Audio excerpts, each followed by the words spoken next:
Compra 5 cuartos de aceite 100% sintético Castrol Edge en O'Reilly Auto Parts y recibe una tarjeta de regalo O'Reilly de $15 después del reembolso. O'Reilly Auto Parts. Comenzamos el repaso a las noticias del día con la polémica sobre la subida del salario mínimo interprofesional, que tenía escondida una sorpresa por parte de los socialistas. Ayer, en la rueda de prensa posterior al Consejo de Ministros, pudimos presenciar un choque en el Gobierno y cómo la ministra María Jesús Montero ocultó a Yolanda Díaz que mantenía el IRPF. Yo creo que los españoles y las españolas se merecen conocer cuáles son las posiciones de las formaciones políticas en esta materia. Entonces, nosotras desde Sumar somos claras y lo que queremos es que quien más tiene aporte más y, desde luego, las rentas salariales de 16.500 y poco más euros al año, pues desde luego sean exentos como lo han sido hasta ahora en nuestro país. El cambio viene en este momento. Por tanto, ni comunicación ni deliberación, y aunque no nos compete a nosotros, desde luego, si esta iniciativa llega al Congreso de los Diputados, va a contar con la anuencia de Sumar. De esta manera, la ministra de Trabajo, que además es vicepresidenta segunda, Yolanda Díaz, recriminaba a la ministra de Hacienda, María Jesús Montero, que le había ocultado que los perceptores del salario mínimo interprofesional ahora deberán tributar en el IRPF, algo que no ocurría antes de esta nueva subida. No puedo desvelar el contenido del Consejo de Ministros, pero como este debate no existió, sí le digo que no hubo ni deliberación en el Consejo de Ministros, ninguna, ni comunicación, desde luego, a ninguna de las partes que componemos el espacio de Sumar en el Gobierno. Y digo porque me he ocupado de esto. Por tanto, me he enterado por ustedes ante los medios de comunicación. Y sí decirles que la justicia fiscal, insisto, empieza por arriba, no por abajo. Digo la verdad, nos hemos enterado por la prensa y por ustedes. En fin, es lo único que le puedo decir. Me refiero a los hechos. Por ello se mostraba disconforme con esta trampa del nuevo salario mínimo, y es que se sube, pero quien lo cobre va a tener que pagar IRPF. Esta es la primera vez en la historia de España que Hacienda obliga a tributar por el salario mínimo interprofesional tras aprobar esa escasa subida de 50 euros. De todas formas, no todo está dicho, porque el propio Sumar y Podemos ya han anunciado iniciativas en el Congreso para intentar tumbar la decisión del Ejecutivo. Bueno. O sea, que subían el salario mínimo interprofesional al final para recaudar más. Es decir, era una subida de impuestos encubierta, pero encubierta disfrazándola de limosnilla para los que cobran menos. Resultado, pues que de lo que va a cobrar de más el que está cobrando el salario mínimo interprofesional se va a terminar llevando Hacienda más de la mitad. A los empresarios les parten por la mitad porque a ellos les corresponde la subida del salario más la subida de las cotizaciones, y el trabajador al final pues va a cobrar una cantidad mínima que desde luego es menor que lo que tiene que pagar de más en la factura de un supermercado que desde que está Sánchez en el poder se ha disparado, y encima con rifirrafe entre socios del gobierno. Yo esto del rifirrafe, perdónenme ustedes que lo ponga entre interrogaciones. ¿Estamos ante una descoordinación gubernamental o estamos ante un paripé? Es decir, Sánchez le dice a Yolanda, pues apruebo otra subida del SMI para que tú te la apuntes, pero luego vamos a obligar a pagar impuestos o presentar declaración a los perceptores de ese salario mínimo interprofesional. Tú te haces la sorprendida, dices que no es cosa tuya y ya está.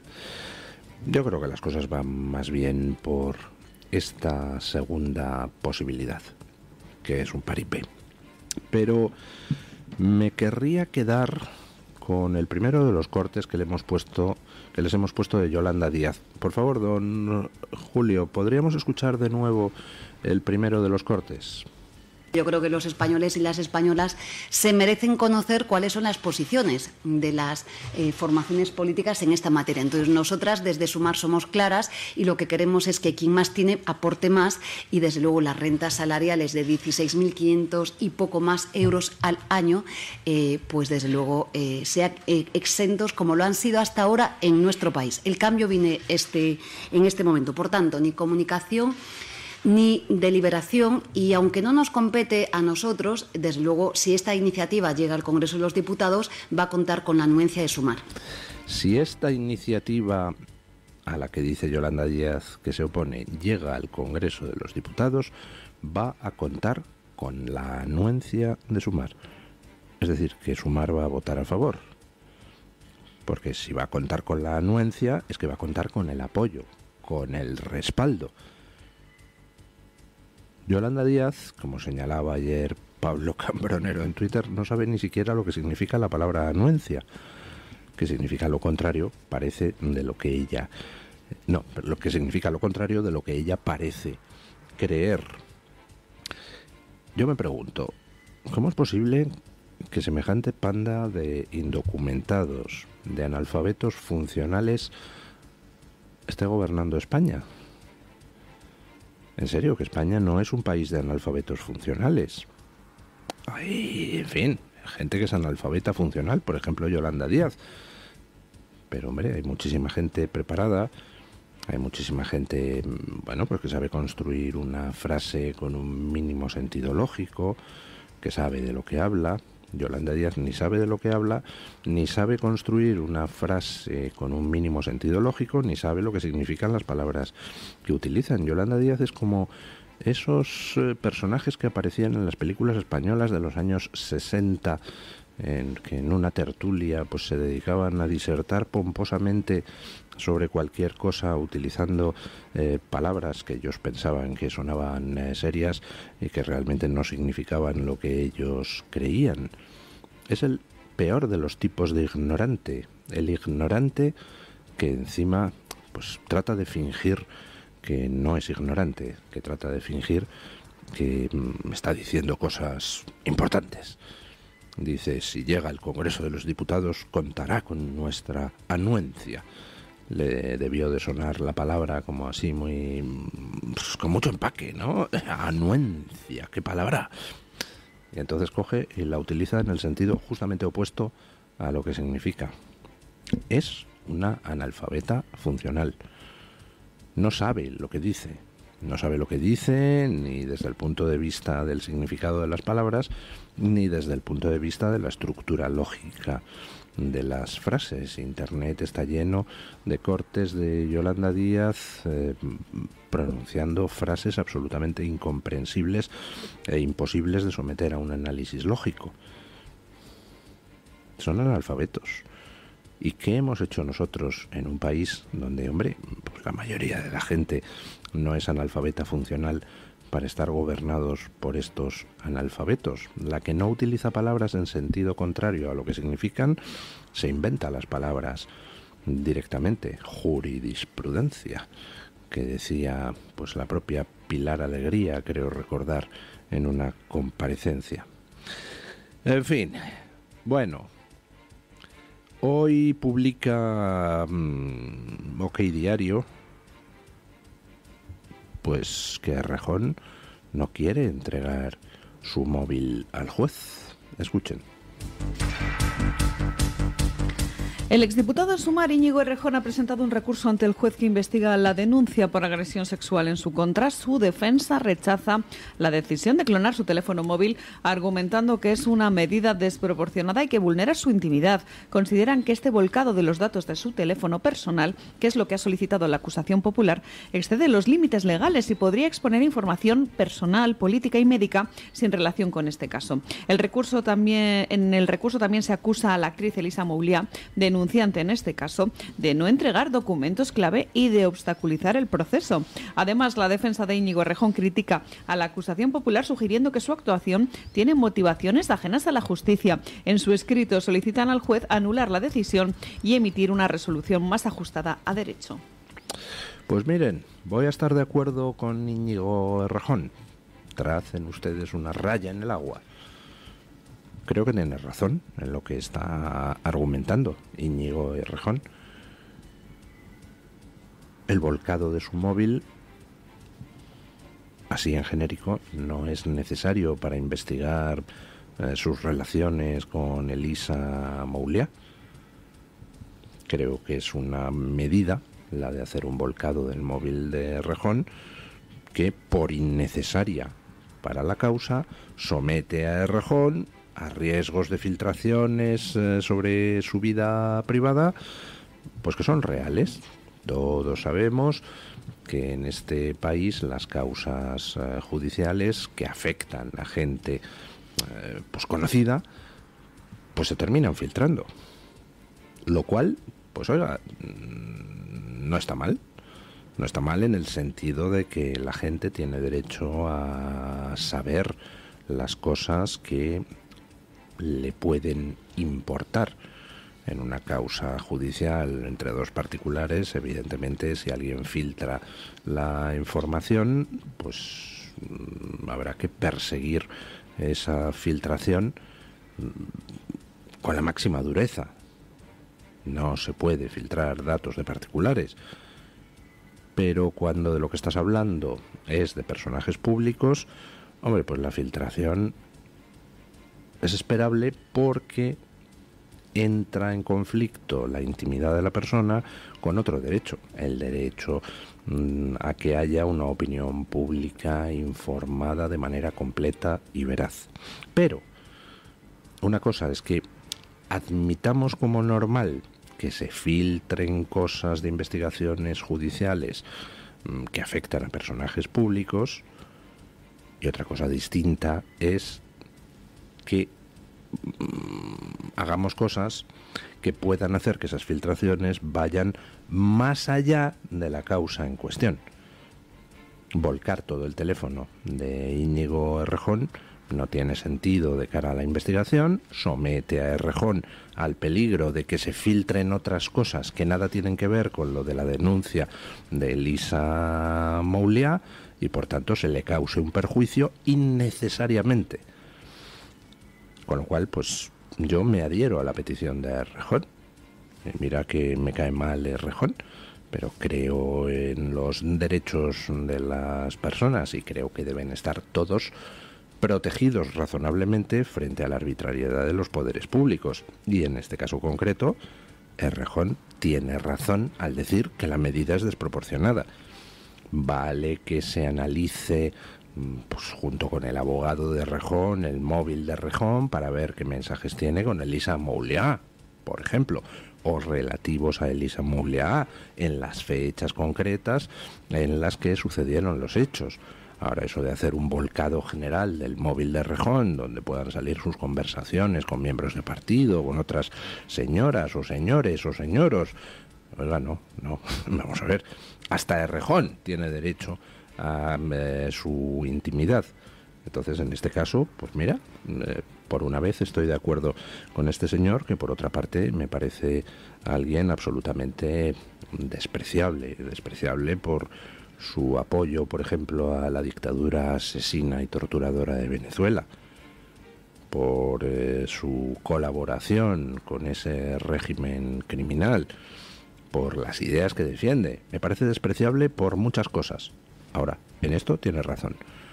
No hay ninguna razón lógica para hacer un volcado completo del móvil de Errejón. De hecho, en alguna otra causa famosa, por ejemplo la de Álvaro García Ortiz, la UCO ha recibido órdenes estrictas de analizar unos días muy concretos de comunicaciones. No se ha abierto ahí una investigación general sobre todos sobre todas las comunicaciones y WhatsApps de García Ortiz. Se va en busca de algo muy concreto. Y bueno, pues con lo de Errejón exactamente lo mismo. Yo creo que ahí el juez debería acotar, de acuerdo con la defensa de Errejón, muy exactamente qué se puede extraer del móvil de Errejón y qué no se puede extraer. El Estado de Derecho está para defender los derechos de todo el mundo, incluso de la gente que a mí, como Errejón, me parezca despreciable. el Estado de Derecho está para defender los derechos de la gente, pero parece que últimamente no se defienden mucho los derechos de los ciudadanos de a pie, y aquí los únicos que campan por sus respetos son los criminales. Escuchen lo que denunciaba ayer Policía del siglo XXI. El año 2024 cerró España con aumentos preocupantes en delitos graves como homicidios, que han crecido un 4,5%, violaciones un 6,7% y agresiones violentas un 8,3%. Así lo refleja el balance de criminalidad del Ministerio del Interior, que fue publicado el pasado fin de semana. A pesar de que los robos con fuerza y hurtos disminuyeron, la subida de los delitos sexuales y el tráfico de drogas, un 2,4%, han generado cierta inquietud. De hecho, estas cifras están siendo puestas en tela de juicio por algunas asociaciones, como la Asociación Policía Siglo XXI, que denuncia el maquillaje de las cifras, acusando al gobierno de mezclar delitos menores, como los hurtos, con crímenes violentos, para presentar así un descenso general de la criminalidad. Según recogen en el balance de criminalidad, se equipara un robo en un supermercado con una violación, por lo que se diluyen las cifras reales de la violencia en el país. El Ministerio del Interior, por su parte, defiende que España sigue teniendo una tasa de criminalidad bastante baja, concretamente la más baja de su historia, con 41 delitos convencionales por cada 1.000 habitantes. No obstante, la publicación de este informe en un fin de semana ha despertado ciertas sospechas sobre la posible estrategia para minimizar su impacto mediático. Bueno, tenemos en estos momentos una situación en España con respecto a los delitos graves que es ciertamente preocupante. La llegada de Sánchez al poder ha significado un aumento de todos los delitos de mayor gravedad. Están repuntando las agresiones sexuales, están repuntando los robos con fuerza, están repuntando los delitos de lesiones, homicidios, está repuntando todo de manos de una degeneración de la seguridad pública en general, derivada de una inmigración descontrolada y financiada generosamente por el gobierno de Sánchez. Estamos viendo cómo en las calles de Madrid o de Barcelona o de otros lugares se producen enfrentamientos a machetazos entre bandas que jamás habíamos visto. Estamos viendo como cada vez son más las zonas donde las mujeres no pueden salir a la calle solas a determinadas horas. Estamos viendo cómo la violencia en delitos de carácter sexual va a más, hasta unas cotas jamás conocidas en nuestro país, que hasta que Sánchez llegó al poder, Sánchez y sus podemoides y sumaroides, era un país de los más seguros para las mujeres. Estamos viendo cómo con la Dana se produjo algo que jamás se había producido en una catástrofe en España: saqueos. Por cierto, ahora Sánchez va a regularizar a inmigrantes ilegales afectados por la Dana. Pregunto, ¿a los saqueadores también los va a regularizar? Lo que está pasando es tremendo. Sánchez está favoreciendo objetivamente el aumento de la delincuencia, y como denuncia Policía del siglo XXI, encima tratan de enmascarar las cifras, tratan de enmascarar el aumento, pues metiendo en un mismo saco todo y diciendo los delitos se han reducido. Claro, se han reducido en su conjunto porque está contando los delitos graves junto con los meros hurtos. Y encima, pues como ya salió en alguna información hace tiempo, las instrucciones son, pues en fin, si el delito es muy poquito grave, si el hurto es pequeñito, pues casi ni lo contabilizamos. Igual que hacen con el tema de los parados, donde a un tío que trabaja 1 hora a la semana dicen que es un fijo discontinuo y se fuman un puro. Manipulan las estadísticas. Y en el caso de los delitos, la manipulación es la que denuncia Policía del siglo XXI. meten todos los delitos graves dentro del conjunto de los delitos y dicen, se han reducido los delitos. No, están aumentando y espectacularmente. Y está aumentando la gravedad de los delitos. Pero hacen la trampa estadística, como hacen en todo, y encima, pues para que cuele, lo sacan en fin de semana. Pues nada, pues muy bien. Bueno, mientras tanto, en Oriente Medio, el sábado está previsto que se cumpla el plazo del ultimátum dado por Trump y por el gobierno israelí a los terroristas de Hamas. Terminamos este bloque de noticias hablándoles de Oriente Medio porque el primer ministro israelí Benjamín Netanyahu advirtió que Israel retomará la guerra contra Hamas si no se libera el sábado a todos los rehenes previstos en la fase 1. La fecha límite es el mediodía de ese sábado y en prevención de lo que pueda ocurrir, las fuerzas de defensa de Israel ya están concentrando a sus tropas en torno a Gaza en previsión de esa posible reanudación de los combates. Y es que, como saben, Israel está pendiente de que todos los rehenes de la primera fase sean liberados ese mismo sábado, medida que Netanyahu ha consensuado con Donald Trump tras la reciente reunión que mantuvieron. Sin embargo, Hamas ha anunciado que va a retrasar la liberación de esos rehenes, alegando una supuesta violación del acuerdo de paz por parte de Israel. Mientras tanto, las negociaciones para una segunda fase del alto el fuego han quedado en suspenso hasta que todos los rehenes regresen a suelo israelí. Bueno, ya saben ustedes que se ha montado un escándalo monumental en todo el mundo con las imágenes de la liberación de los 3 últimos rehenes que han sido liberados por los terroristas de Hamas.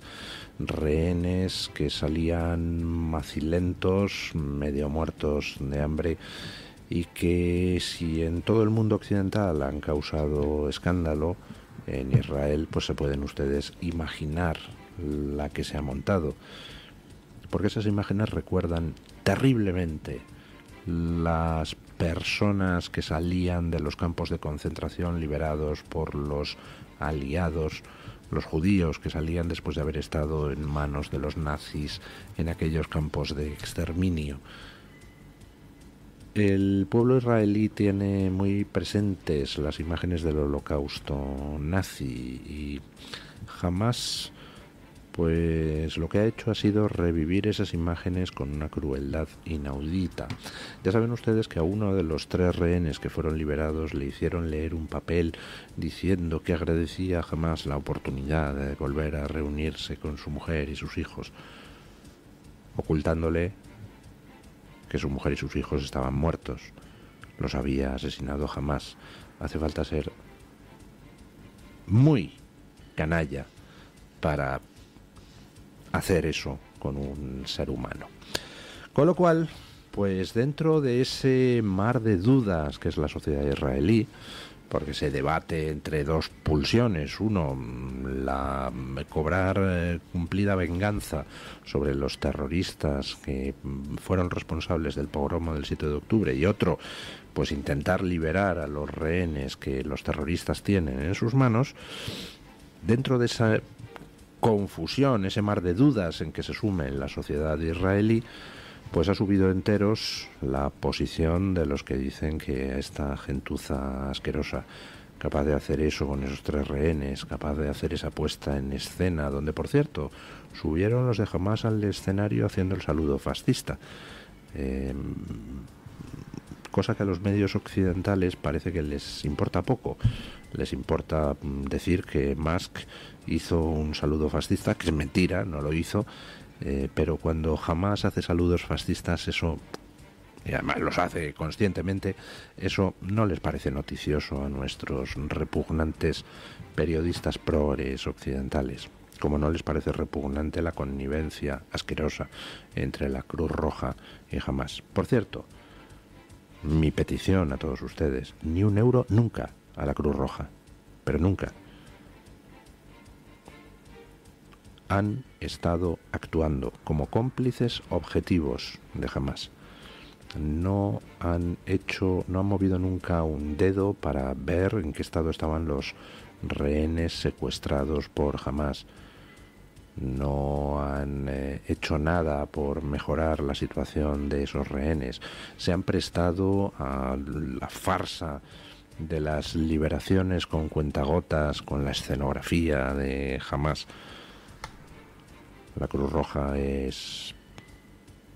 se ha comportado en todo este tema de una manera absolutamente repugnante. En fin, se ha montado la que no está en los escritos en la sociedad israelí y en todo Occidente por esa última liberación con propaganda incluida de 3 rehenes por parte de Hamás, y a Israel y a Trump pues se les ha llenado el gorro de pipas y han dicho que para el sábado a las 12 quieren a todos los rehenes de la primera fase liberados, y si no están liberados se reanudará la guerra. Y claro, ahora Hamás tiene un problema, porque esos rehenes que tiene que liberar antes del sábado, muchos de ellos están muertos. Hamás pretendía hacer sus espectáculos de propaganda también con los muertos. Bueno, pues el sábado a las 12 tendrá que ponerlos en libertad a todos o atenerse a las consecuencias. Desde luego estos nuevos nazis no se van a salir con la suya. Y hay voces en Israel clamando venganza tras las imágenes de esos 3 rehenes que parecían extraídos de un campo de exterminio nazi. Y yo me sumo a esas voces. Antes o después, los que han participado en eso van a pagar. En fin. Compra 5 cuartos de aceite 100% sintético Castrol-Edge en O'Reilly Auto Parts y recibe una tarjeta de regalo O'Reilly de $15 después del reembolso.